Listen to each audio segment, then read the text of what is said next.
Welcome back to Explaining Everything, the channel where we dive into the stories and mysteries behind everyday things.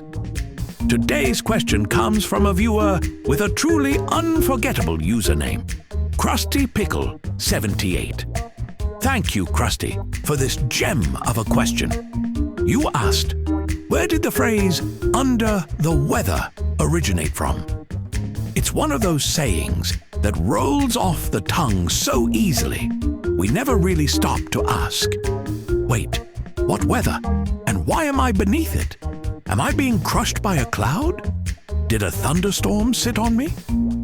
Let's lift the fog on this phrase. No umbrella needed. Right here on Explaining Everything.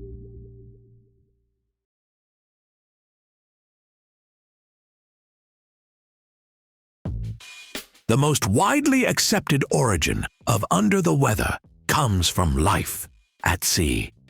Picture this. You're on a ship in the 1700s. The sea is tossing you around like a salad, and you've eaten nothing but salt pork and regret for 3 weeks. When sailors got sick, seasick in particular, they were sent below deck to recover. Below deck, of course, was the most sheltered part of the ship, safe from the elements. This was referred to as being under the weather bow, which is the side of the ship taking the brunt of the storm. Now, if you're wondering why sailors couldn't just call it bed rest like everyone else, you've clearly never met a sailor. These are people who named knots after monkeys and spent months on boats for fun. So, under the weather was shorthand for I'm not feeling great, and I've been stuffed into a dim, damp wooden closet while Poseidon does somersaults above me. Over time, landlubbers, that's you and me, dropped the bow part and kept the under the weather. It stuck, probably because it's way more poetic than saying I'm unwell and my face is the color of expired milk. Now here's the thing, nobody ever wants to say they're sick. There's just something about the word sick that feels a little gross. It's direct, it's blunt, it's like your body has failed spectacularly, and now you have to announce it to the world. That's where under the weather really shines. It's vague, it's polite, and it comes with built-in drama. Like, oh no, not just sick, you're under the weather. Is it raining inside you? Should we send soup or an exorcist? Plus, it makes illness sound oddly noble. Like you're not weak, you're just battling a storm. Never mind that the storm is just seasonal allergies, and you sneezed so hard your cat hasn't come back. You might be thinking, okay, I get the ship part, but why is weather always being blamed for everything? Well, throughout history, people have blamed the weather for basically every ailment.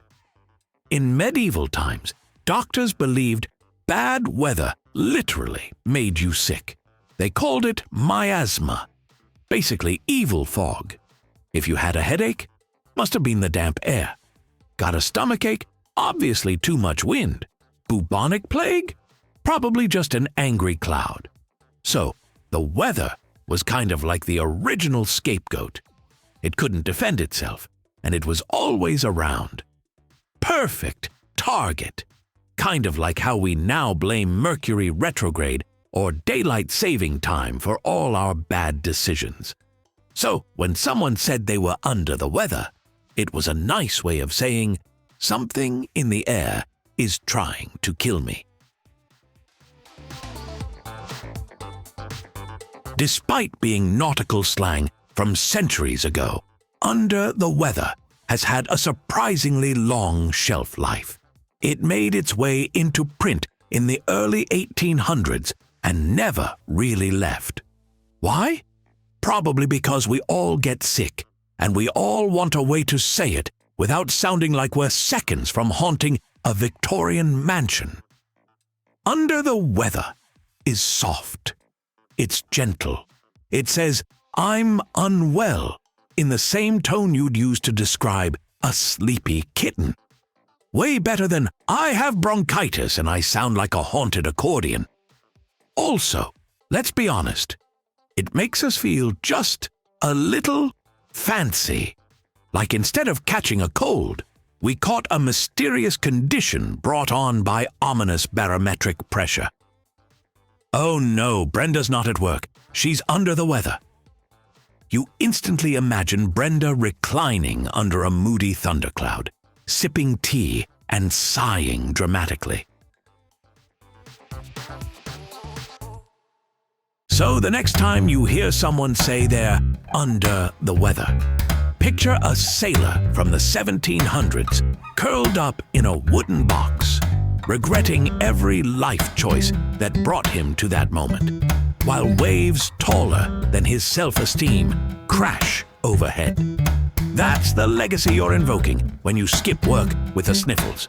And honestly, it makes your sick day feel a little more epic, like you're not just tired and slightly congested. No, you are battling the elements. Brave soul. You deserve tea, sympathy, and at least 2 naps. So, there you have it.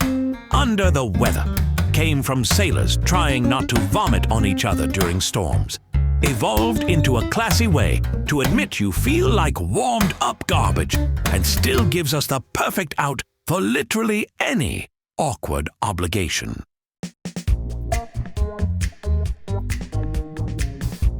If you enjoyed this breakdown and had as much fun learning about the origins of Under the Weather as we did putting it together, go ahead and hit that like button.